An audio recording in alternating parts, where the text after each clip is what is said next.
E aí galera, tudo bem com vocês? Bom, o Cruzeiro treinou nessa segunda-feira lá na Toca da Raposa, mais um trabalho aí comandado por Zé Ricardo, mas a bem da verdade é que nós não temos nenhuma notícia muito relevante para trazer hoje, tá? O time do Cruzeiro segue trabalhando, Wesley Gasolina treinando no campo, bacana, mas uma coisa é não ter notícia, a outra é não ter assunto, né? Porque assunto a gente sempre tem para falar, então hoje nós vamos fazer um 6x1 Responde, que é aquele quadro onde vocês fazem perguntas, eu as respondo no vídeo, você vem aqui nos comentários e deixa outra pergunta para a próxima edição, e assim a gente vai se retroalimentando até o fim dos tempos. Então desde o início eu vou pedir para você deixar o like no vídeo, se inscrever no canal caso ainda não seja inscrito, usar os comentários para opinar sobre cada um dos assuntos e também deixar seu questionamento para a próxima edição. Mas antes das perguntas, fazer aquele merchanzinho bacana de sempre, né? O vídeo é feito com o apoio da Betfair, site de apostas esportivas que é apoiador aqui do canal, patrocinador master do Cruzeiro também. E a Betfair tá com uma oferta especial para o jogo entre Peru e Brasil nessa terça-feira pelas eliminatórias, em uma mega cotação para o Brasil fazer gol. Como vocês viram pela imagem, a cotação para gol do Brasil tá 2.0. Aí o Brasil pode perder, pode empatar. Se a seleção brasileira fizer um gol, você recebe em dobro, né? A cotação 2.0 dobra o valor investido, mas aí tem algumas regras na promoção, né? Você clicando aqui no link da descrição, você já vê todos esses detalhes. O valor máximo para você apostar aí é R$10, tá? Você botou R$10 ali, o Brasil fez um gol, você vai ter R$20 depois. Ô Emerson, e se eu apostar R$50 e o Brasil fizer gol? A Betfair só vai pagar na cotação 2.0 até R$10, entendeu? Não adianta querer dar uma de esperto. E qual é a única possibilidade de eu não ganhar essa aposta? Se o Brasil não fizer gol. Mas vamos ser sinceros aqui, a Betfair tá te dando essa aí de lambuja, né? Porque o Brasil contra as seleções sul-americanas costuma passear, e ainda que a seleção peruana vá impor dificuldades lá,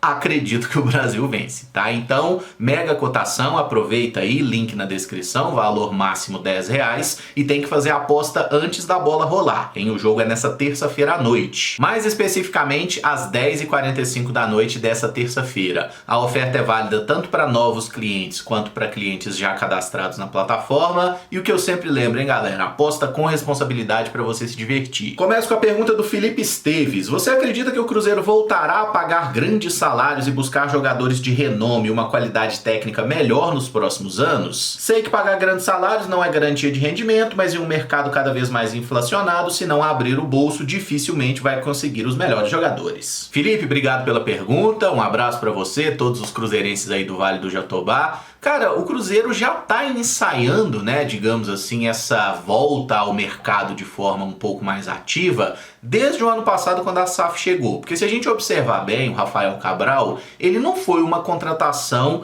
inexpressiva. Era um goleiro importante, passou por seleção brasileira, ganhou Libertadores, estava em baixa no futebol europeu, é verdade, mas é um cara que já tinha uma carreira interessante. Vários clubes aqui do futebol brasileiro, se o Rafael estivesse no mercado, eu acho que teriam interesse em contratá-lo. E o Rafael veio num primeiro momento com um salário menor, mas já tendo esse gatilho de subir o seu salário caso o Cruzeiro conseguisse voltar para a Série A, coisa que graças a Deus aconteceu. E acho que a manutenção do Cruzeiro na Série A vai influenciar muito no que você diz, né, do Cruzeiro contratar jogadores de um pouco mais renomados e tal. A gente precisa continuar na Série A para não perder a capacidade de investimento como perdeu nesses últimos anos. Mas olhando para o plantel do Cruzeiro hoje, muita gente vai falar, o Matheus Pereira foi uma grande contratação. Sem dúvida, Matheus Pereira tem um salário aí na casa de 1 milhão. É um grande jogador que veio para o Cruzeiro e acho que vai nos ajudar demais assim que tiver recuperado. Mas o Gilberto foi uma contratação importante, o Nicão foi contratação importante, o Wesley importante, Arthur Gomes, esses caras têm salário alto, galera, tá? Não são jogadores que estão jogando aqui no Cruzeiro por 200, 300 mil, esses caras ganham pra cima disso aí. E é justamente por isso que eu acho que os jogadores precisam ser cobrados por esse rendimento ruim que eles têm entregado. Que a gente sempre vai na figura do treinador, né? O Pessolano não estava focado, o Pepa não conseguia vencer, mas boa parte do trabalho em campo, seja vitória ou seja derrota, é resolvida pelos atletas e os jogadores do Cruzeiro precisam fazer mais. E até quando a gente pega esses principais investimentos do Cruzeiro lá no início do ano, né, Nicão, Wesley e Gilberto, provavelmente são 3 dos jogadores que mais fizeram raiva na torcida nessa temporada e são caras que recebem altos salários, são jogadores que deveriam assumir um protagonismo no Cruzeiro, coisa que não conseguiram fazer até agora, tá? Então acho que sim, o Cruzeiro ficando na Série A vai gradativamente aumentando esse poder de trazer jogadores importantes, mas como você bem citou, né, um jogador de salário mais alto nem sempre vai render e a gente tem que parar com o tal do mito da experiência também, né? Porque o que tem de jogador experiente peidando na farofa é uma coisa absurda. E esse é um dos fatores que me faz ser tão chato e pedir tanto oportunidade para os jogadores da base. Porque se é pro cara se desfarelar, como acontece com os jogadores do Cruzeiro nos momentos decisivos, né? Se é pra gente ter tanto atacante que não sabe fazer gol, eu acho que a gente pelo menos tem que tentar aproveitar aqueles mais baratos que a gente forma e que vão evoluir com o tempo, né? Um ótimo exemplo é o Thiago, que agora tá indo bem lá no futebol europeu. Tubarão Lunático pergunta: o Cruzeiro vem comprando muitos jogadores com dinheiro, efetivamente, mas vem vendendo de graça. Você acha que esse balanço tá preocupante ou é algo normal e nossa gestão profissional sabe o que está fazendo? Grande Tubarão Lunático, obrigado pela pergunta. Cara, me incomoda também essa coisa que o Cruzeiro faz de doar jogadores com uma frequência muito grande, né? Ah, o fulano de tal foi vendido? Não, ele foi liberado, aí o Cruzeiro vai manter uma fatia do percentual do atleta. Isso aí me irrita bastante. As vendas que o Cruzeiro fez, todas elas foram de valores muito baixos, né? Mais recente a gente teve a saída do Alisson, ano passado a saída do Thiago, a do Vitor Roque também, que não dependeu tanto do Cruzeiro, mas foi também uma venda muito menor do potencial que ele tinha. Mas um detalhe sobre essas contratações que o Cruzeiro fez, né? E que eu me lembre, assim, atletas que o Cruzeiro pagou de fato uma taxa de transferência, a gente pode falar do Wesley e do Arthur Gomes, né? Esses dois que foi aí na casa de 3 milhões de euros. Teve também lá a manutenção de Neto Moura, de Lucas Oliveira, mas valores mais baixos, né? 1 milhão, 1 milhão e meio, 2 milhões de reais, assim, valores mais baixos para a realidade do futebol, né, gente? Na nossa vida é claro que isso aí faria uma diferença do caralho. Mas essas negociações que são feitas no futebol, tanto compra, venda, e aí vale para o Brasil, vale lá para a Europa também, normalmente são negociações feitas parceladas, tá? Vai pagando ali o carnezinho em suaves prestações, né? Não é que o Cruzeiro foi lá, cacifou 3 milhões de euros na mesa de ninguém. Isso não acontece, vai pagando com o tempo e por isso que a gente pode dizer que entra no fluxo de caixa, né? É claro que se você estiver vendendo jogadores, você precisa que entre dinheiro, porque se você não vende atletas, você vai precisar recursos que entram, por exemplo, de sócio, de bilheteria, de marketing, outro tipo de dinheiro vai ter que servir para pagar a contratação de jogador, o que não é um cenário muito interessante. Sobre a gestão profissional que você citou, eles saberem o que estão fazendo, eu acho que assim, eles têm uma ideia, eles têm um norte, mas as coisas nem sempre saem da forma como eles gostariam, né? O futebol tem aspectos imponderáveis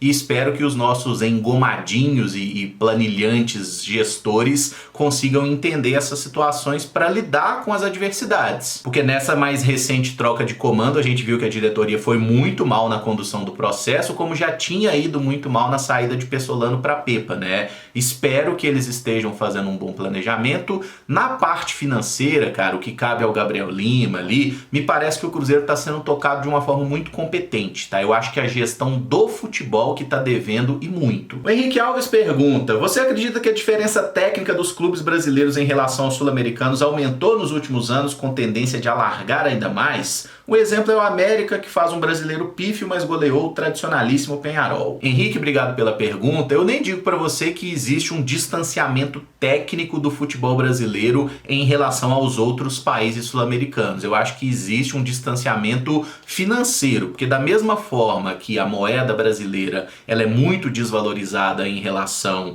aos europeus, aos norte-americanos, enfim, aos outros mercados do futebol, aqui na América do Sul, o Brasil é disparadamente o principal competidor. É o país mais forte economicamente, é o que tem os clubes financeiramente em melhor condição, acreditem se quiser, e por isso que os clubes brasileiros conseguem tirar jogadores de praticamente todos os clubes sul-americanos. Não é uma coisa rara, improvável um time brasileiro tirar um atleta de um River, de um Boca? Acontece sempre? Não, mas acontece em alguns casos pontuais. E dos outros países sul-americanos, então, gente, assim, não tem nem o que dizer. E isso acaba refletindo nas competições continentais, né? Se a gente pegar um histórico recente aí, nós tivemos finais entre clubes brasileiros, tanto de Libertadores quanto de Copa Sul-Americana. Isso deixa bem claro como os clubes brasileiros que têm uma organização e um potencial de arrecadação maior, eles estão muito acima dos outros clubes sul-americanos na parte econômica, porque no projeto de futebol em si, a gente tem, por exemplo, o Independiente Del Valle,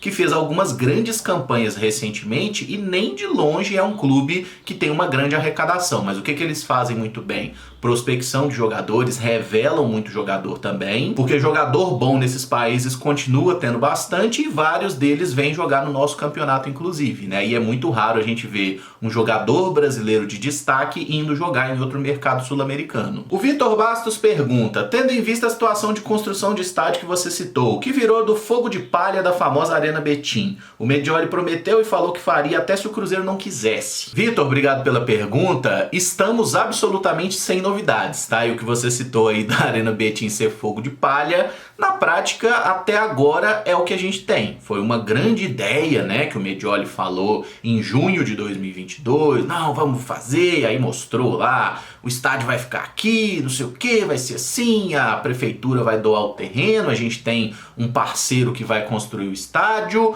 Já se passou mais de um ano dessa parada e nada aconteceu. Ninguém descartou, mas também não levaram muito a cabo. Parece que não levaram muito a sério, tá? E o que eu vi de uma entrevista do Medioli, acho que foi até pro Diário do Comércio, em fevereiro desse ano, é um negócio interessante, que ele fala que eles têm a ideia, que eles procurariam um parceiro e ele até cita o nome da Allianz. E o que a gente precisa entender na história? O Cruzeiro em nenhum momento entraria na construção do estádio, tá? O Cruzeiro não iria construir o estádio em Betim, não. O Cruzeiro iria jogar na Arena Betim caso ela existisse, coisa que não tem nada até o momento. Então o Medioli falou, não, a gente vai construir o estádio tendo o Cruzeiro ou não tendo. O que é extremamente necessário para existir a Arena Betim? Esse parceiro comercial que estaria disposto a erguer o estádio no terreno que a prefeitura está disposta a doar. Esse parceiro apareceu? Parece que não. Se não tem o parceiro que vai construir a arena, não vai sair a arena do papel em nenhum momento. Aí você me pergunta, é possível que estejam havendo negociações da prefeitura de Betim com alguma construtora, com alguma empresa?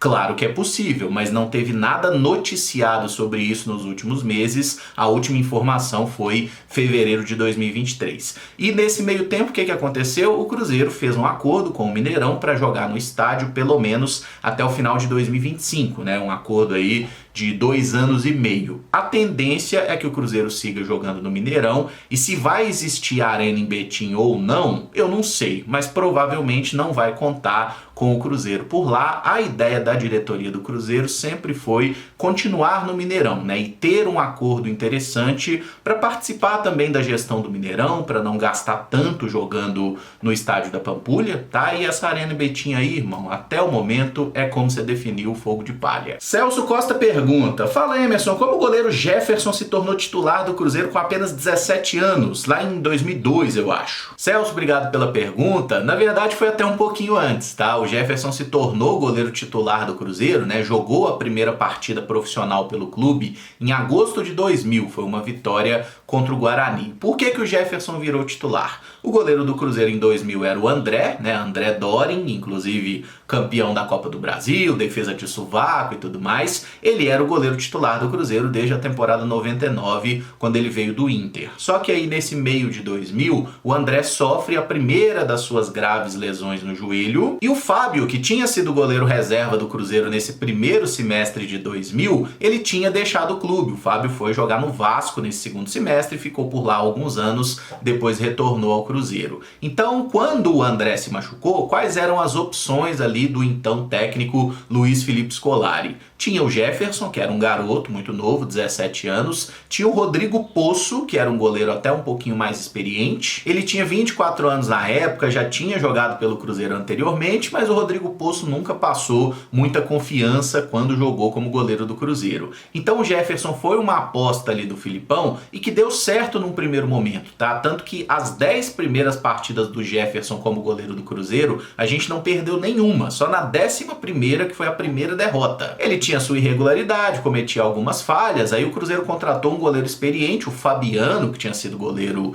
da Portuguesa, inclusive, e Jefferson e Fabiano foram alternando ali durante a Copa João Avelange, né, que foi o brasileiro de 2000, e até as quartas de final da competição, Jefferson e Fabiano jogava um, jogava o outro. Aí na semifinal, o Filipão decidiu pelo Fabiano, que foi uma porcaria, inclusive, falhou de forma decisiva contra o Vasco, né? O Cruzeiro cai na semifinal, depois o Vasco é campeão contra o São Caetano. Para 2001, o Cruzeiro foi lá e contratou o Bosco, que ficou eternizado como reserva do Rogério Ceni por muito tempo no São Paulo. O Bosco foi titular no primeiro semestre e aí dali abril, maio, o André volta da lesão e aí o André se torna de novo o goleiro titular do Cruzeiro. Até o mês de março, o Jefferson jogou algumas partidas pelo Cruzeiro, né? Porque tinha o Bosco como primeiro goleiro, o Jefferson era o reserva, era um calendário bem inchado com o Campeonato Mineiro, Copa Sul Minas, então o Jefferson jogou algumas partidas também. Quando o André voltou, aí ele se torna terceiro goleiro, né? E lá no final do ano, em dezembro, o Jefferson volta a jogar uma partida pelo clube. E um detalhe triste, no final de 2001, o André sofre outra lesão grave no joelho, tá? E por isso que na temporada 2002, quem começa o ano como goleiro titular do Cruzeiro é justamente o Jefferson. Tem bons momentos, por exemplo, semifinal de Copa Sul Minas, Cruzeiro e Atlético, o Jefferson defende pênalti, né, na decisão contra o rival, é importante na classificação, depois o Cruzeiro é campeão contra o Atlético Paranaense, o Jefferson era o goleiro, mas acabou ficando muito marcada a final da Copa dos Campeões, né, que o Jefferson falhou muito na partida contra o Paysandu, assim, foi uma atuação realmente deplorável do então jovem goleiro, ele tinha 19 anos. O Luxemburgo assume o Cruzeiro ali no meio de 2002, né? O Jefferson joga algumas partidas com ele, mas não foi bem. O Cruzeiro tomou algumas goleadas ali naquele Campeonato Brasileiro que estava meio azedo, né? E na reta final, quando o Cruzeiro arranca ali para uma sequência de vitórias e quase consegue vaga para o mata-mata, o goleiro já era o Gomes, né? O Gomes assume como titular do Cruzeiro nessa reta final de 2002. E nesse período de transição Jefferson-Gomes, teve também o Alexandre Fávaro, um goleiro que jogou poucas partidas pelo Cruzeiro, tinha vindo da Ponte Preta, assim, absolutamente esquecível na história. E aí o Gomes se firmou, virou goleiro do Cruzeiro e o Jefferson rodou por vários empréstimos. Lá no Botafogo ele tem uma primeira passagem boa, depois vai jogar no futebol turco e aí construiu uma carreira bem bacana lá no Botafogo, né? O Jefferson foi um baita de um goleiro, tá? É ídolo no Botafogo,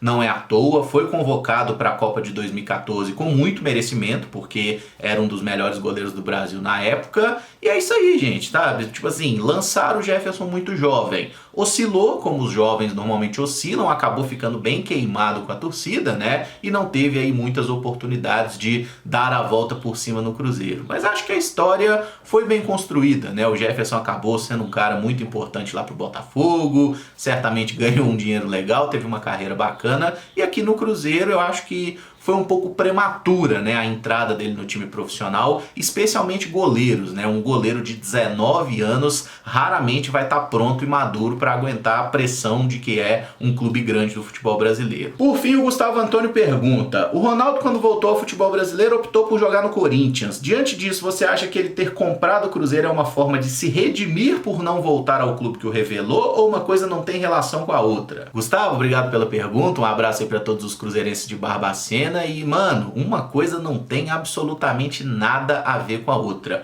Por que é que o Ronaldo comprou o Cruzeiro? Porque ele viu uma ótima oportunidade de negócio. Ah, o Ronaldo é cruzeirense? Não, o Ronaldo já falou de forma bem clara, inclusive quando era jogador, que o clube de coração dele é o Flamengo. Quando o Ronaldo voltou para o futebol brasileiro, né, que ele estava se recuperando da lesão depois de sair do Milan, utilizando as instalações do Flamengo, do clube de coração dele, apareceu uma proposta do Corinthians e ele foi jogar no Corinthians. Por quê? Porque o Ronaldo sempre foi um cara muito profissional. E esse é um negócio que eu falo com vocês direto com relação a jogador, e vale a pena a gente pensar também para treinador, também para dirigente e até no caso do Ronaldo, como um sócio majoritário de clube.